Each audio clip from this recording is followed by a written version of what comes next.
Ho ho ho, happy holidays. The views expressed on this podcast are that of the host, and not Santa's. Please stay out of the Mojave Desert Mountains and save yourself a probing from the little gray elves. They come in peace, but will leave you in little pieces. For your listening enjoyment, put on your best holiday tinfoil hat, turn on all the Christmas lights, and stare at the elf on the shelf. Lastly, the UFO talk is explicit and full of holiday cheery goodness. May the mistletoe be with you. Let's get the show started, fuckers.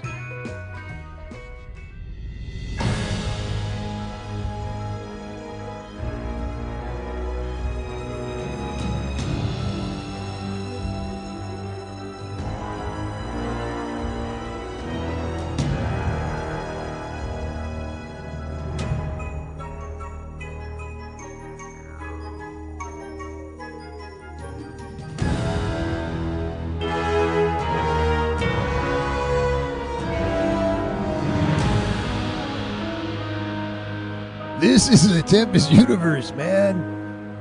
Hold on to your ass. You're in for a hell of a ride.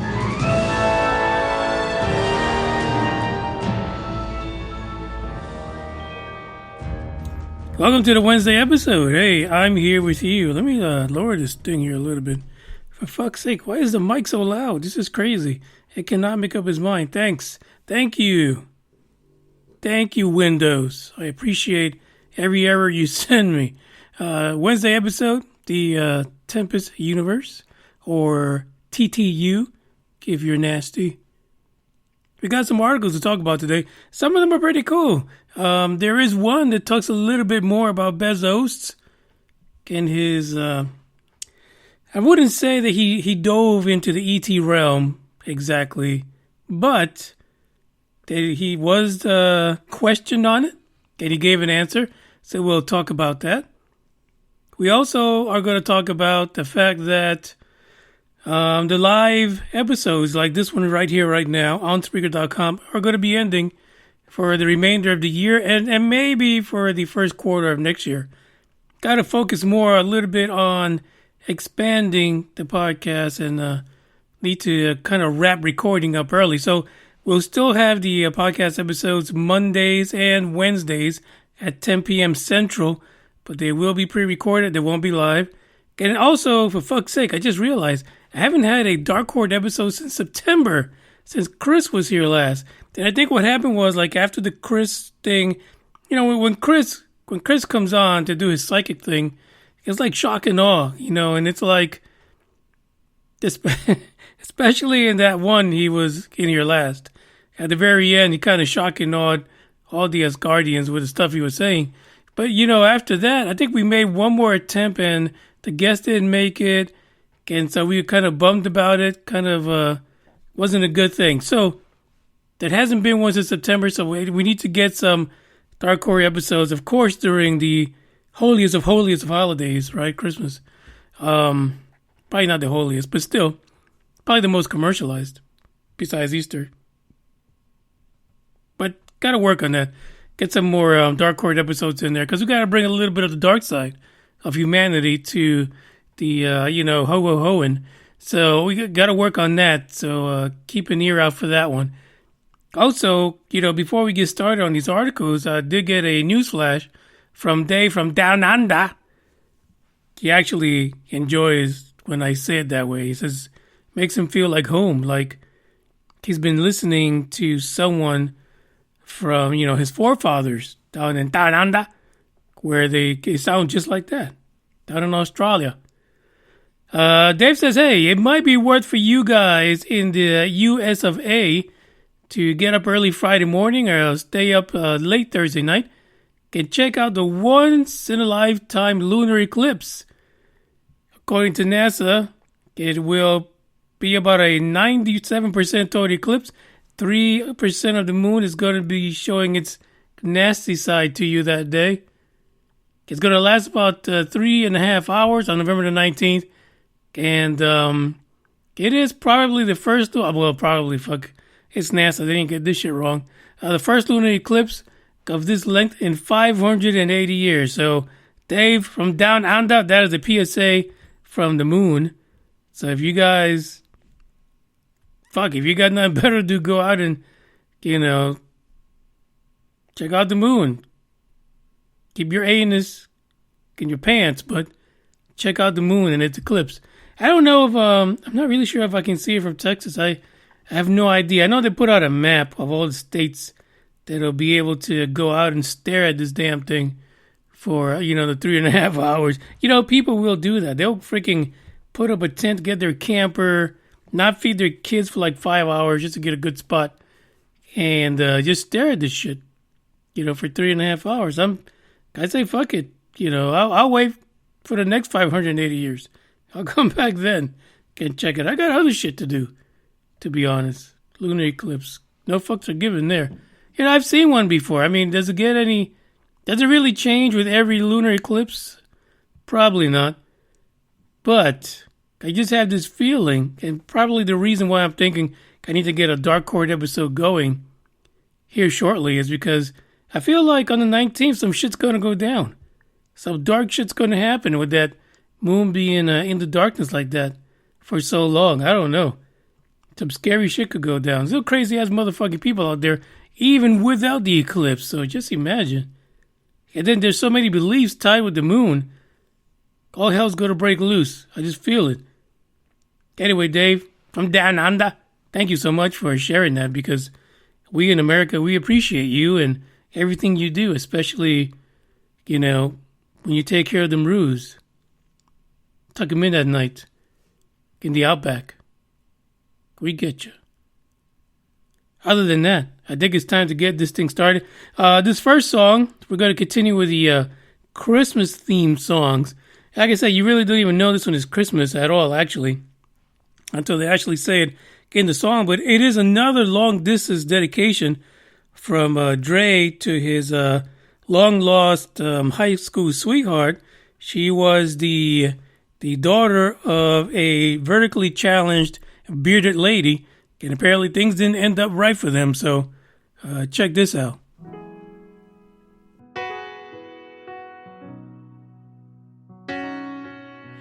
Now a whole year has gone by.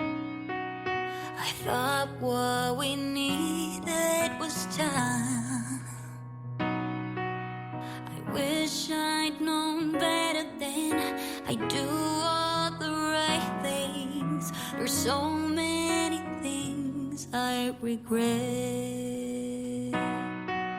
and so many moments pass me by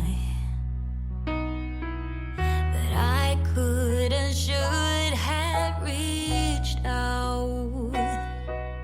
I wish I'd known better then. I'd say all the right words so we could be happy again. All I am hoping is to fix what's broken. I don't want a silent night. No, let there be laughter. Let everyone gather so close round the Christmas tree like it used to be. It's funny how things can turn out.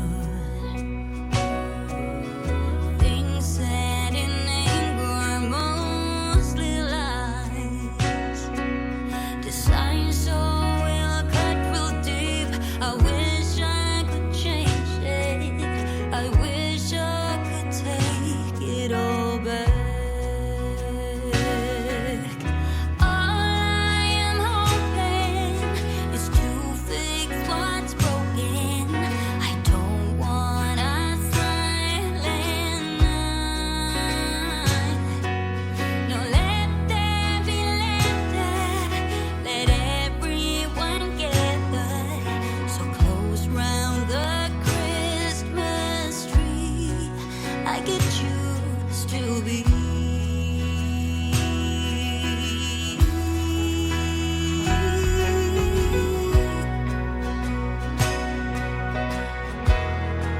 Like it used to be.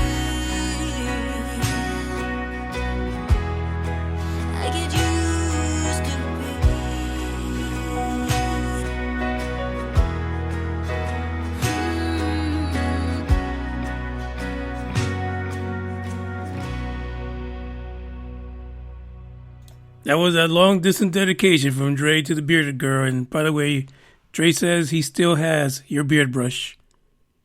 He's holding it for you.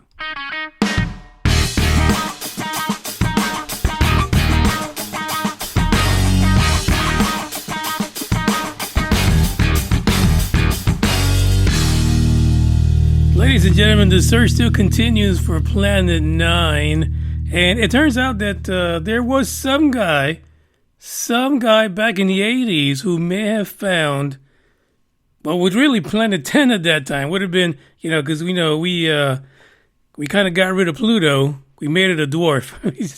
I don't understand. At what point do we just move around these terms that are not politically correct? Maybe dwarf is politically correct. I'm not really sure. But anyway, back in 1983, astronomer Michael Rowan Robinson, say that 3 times, he was doing some research for what he thought was a potential 10th planet. Back in the 80s, we enjoyed Pluto, the mystery of the blob, way the hell out there, which is no longer the case. But he was using data from the infrared astronomical satellite, and this apparently was the first infrared space telescope. So Rowan Robinson said, hey, I had this info, I was looking at it, but I didn't really turn up a planet. But he says by 1991, he was pretty sure that there was such a planet, but that's, he couldn't get it. He couldn't find the damn thing, at least not in the area where he was looking. So, it turns out that with all the buzz that we've been having lately regarding the so-called Planet X, which is what we call it now, because we got to be extreme about shit. He says, listen, I'm going to go back and I'm going to take a look at a 38-year-old data because there were 3 infrared sources that he says could be or might have been 38 years ago Planet X. He literally could have found the damn thing, but he gave up because, I don't know, what do you do, right? I mean, 38 years ago, what the fuck could they find? Really? Like Pluto really was just a blob. You couldn't tell. There was no detail. So he gave up, especially using infrared. There's nothing there to see. But anyway, he pretty much published this in the monthly notices of the Royal Astronomical Society. And now he's out there going back, looking through the data to find Planet X. Because he's pretty sure. I've got this. I've got this, man. This could be it. He says for a long time he's considered that possibly he might have had it in his sights.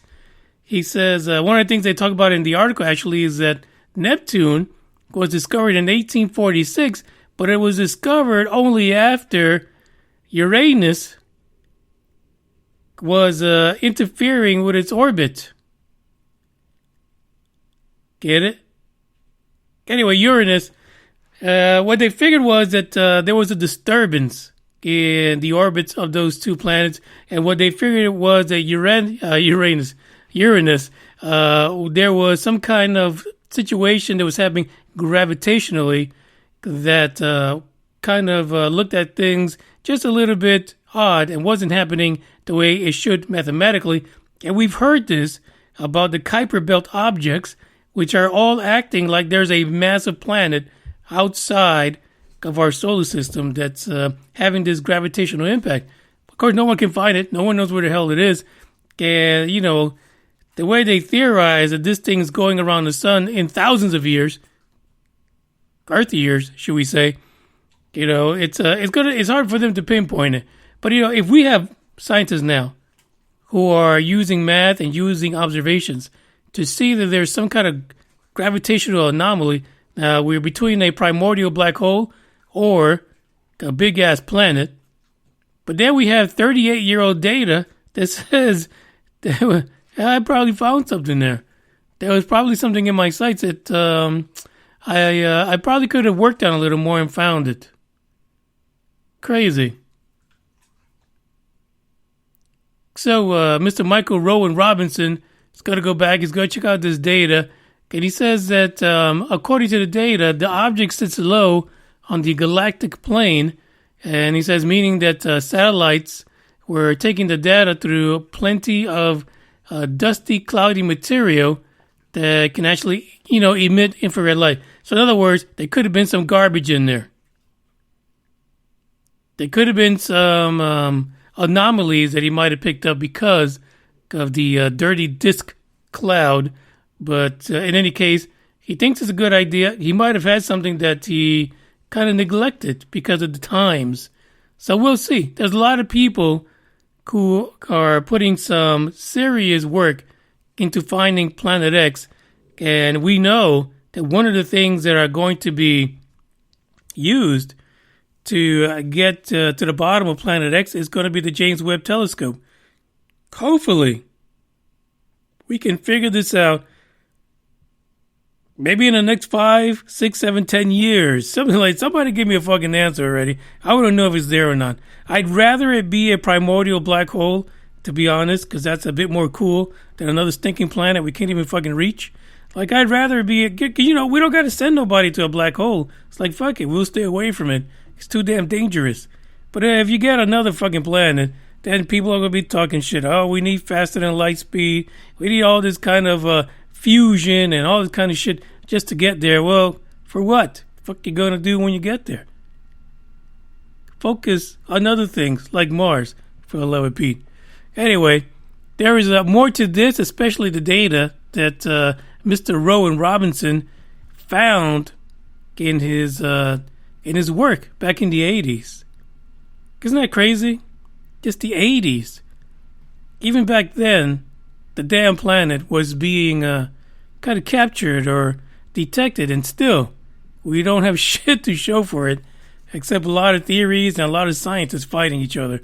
But that's just the way it goes, right? I'm sure Michael Rowan Robinson is going to get his ass up in the wad with somebody. Somebody's going to go after him, I'm sure, because a lot of scientists do not believe that there is another planet out there, because they all a bunch of rubber dickers, for sure.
I got sidetracked a little bit at the beginning because I had this thing, right? So I was looking for sound effects for this episode, and I came across this one here. This is familiar to most of you guys. You know what this is.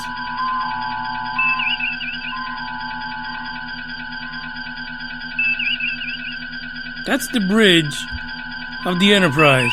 I'm going to tell you right now, I would fucking kill the whole crew after about a week, after listening to that going on and on the whole time. If SpaceX has anything like this sounding on Starship, we've got fucking problems, dude. I'm telling you.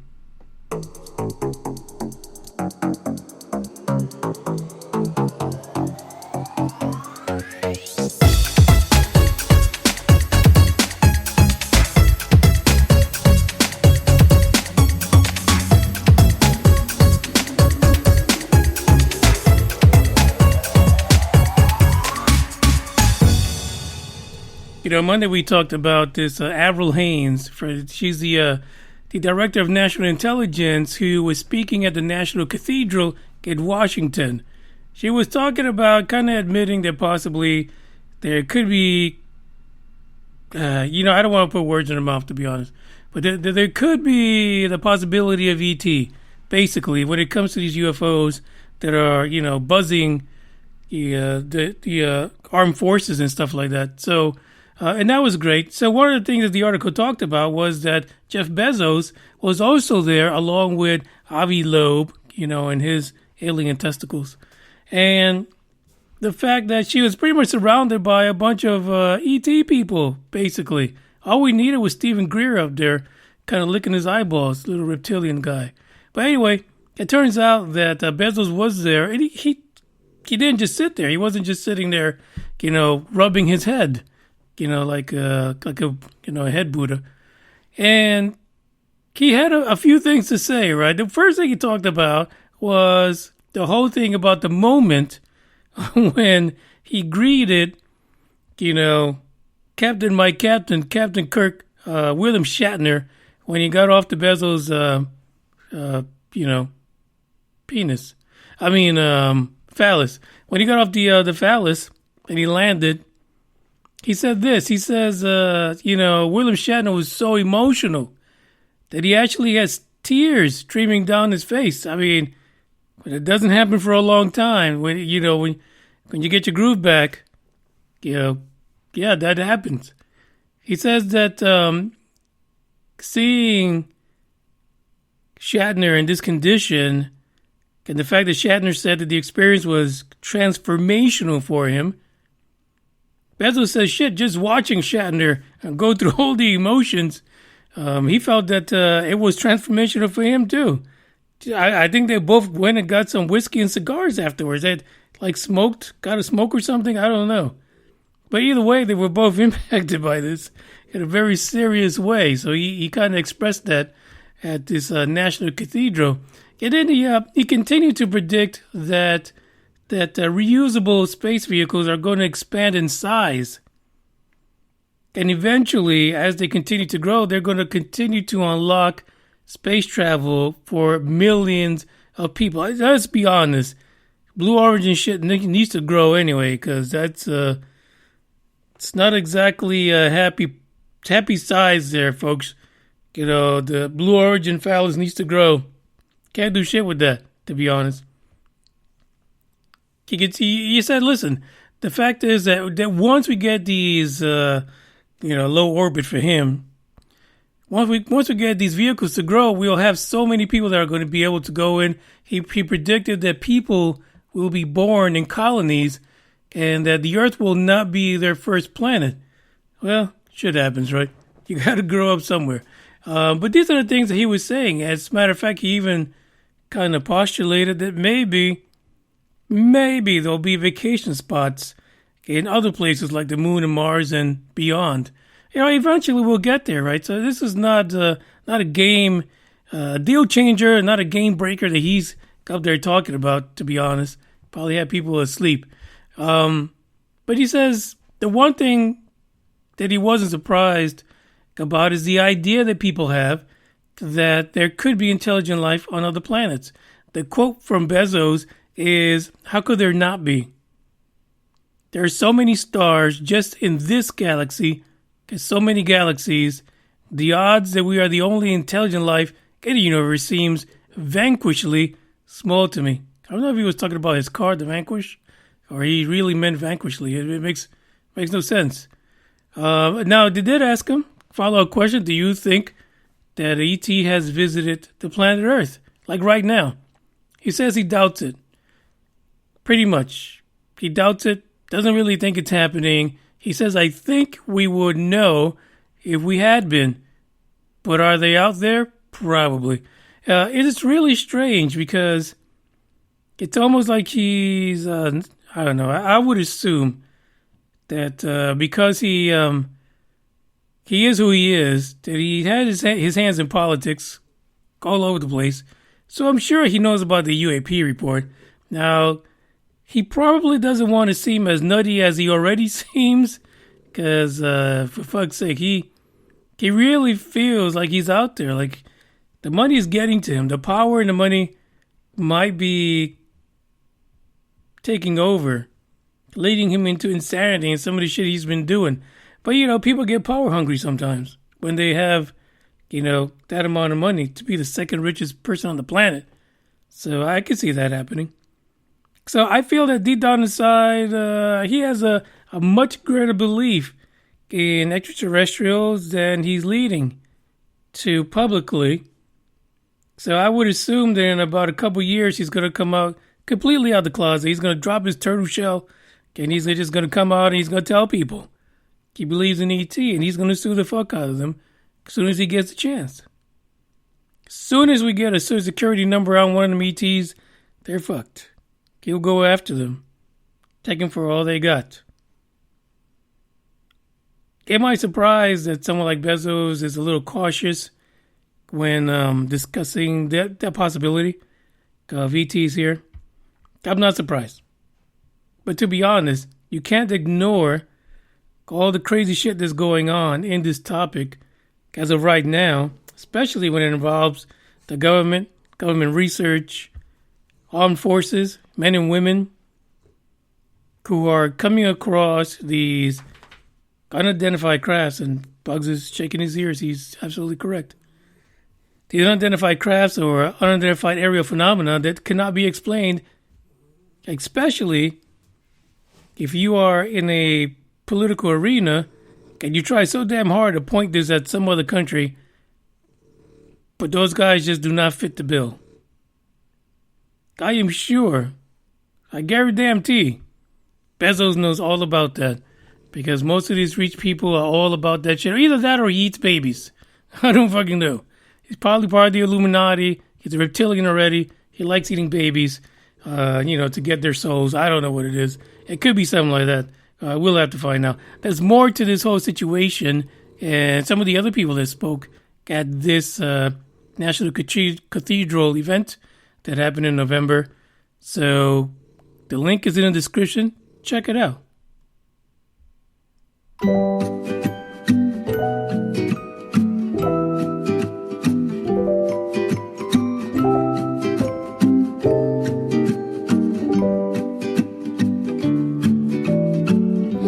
don't know what he's thinking when he'd rather spend his Christmas holiday with someone else. I guess he stopped thinking about me. Yeah. I don't know what he's thinking when he says that he's been driving all night, all day to celebrate Christmas with me. But he's not here, and I'm not there. I don't know what he wants now, but I don't care. Yeah. Oh, he ain't ringing my bells no more. Oh, he missed out on love, and that's for sure. Oh, he ain't ringing my bells no more. Oh, he missed out on love, and that's for sure. I don't know what he wants now, and I don't know why he said all the things he said to me. It means nothing to me now.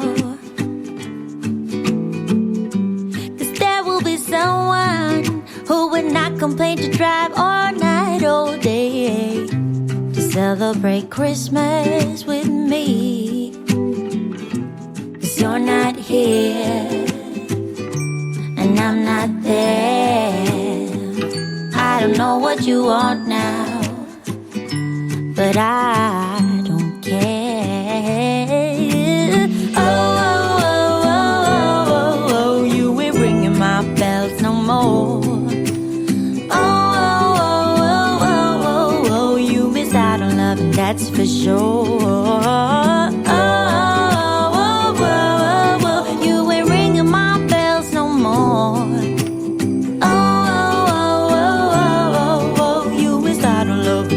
For sure.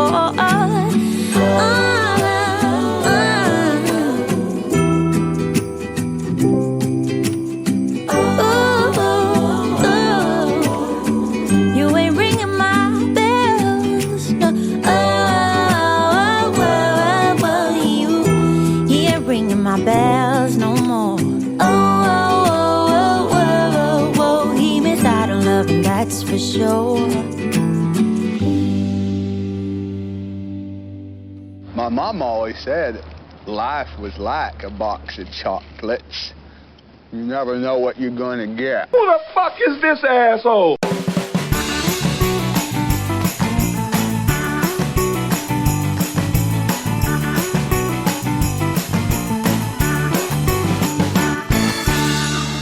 I have a feeling that there's someone in government, especially when it comes to the armed forces, that hates fucking FOIA requests.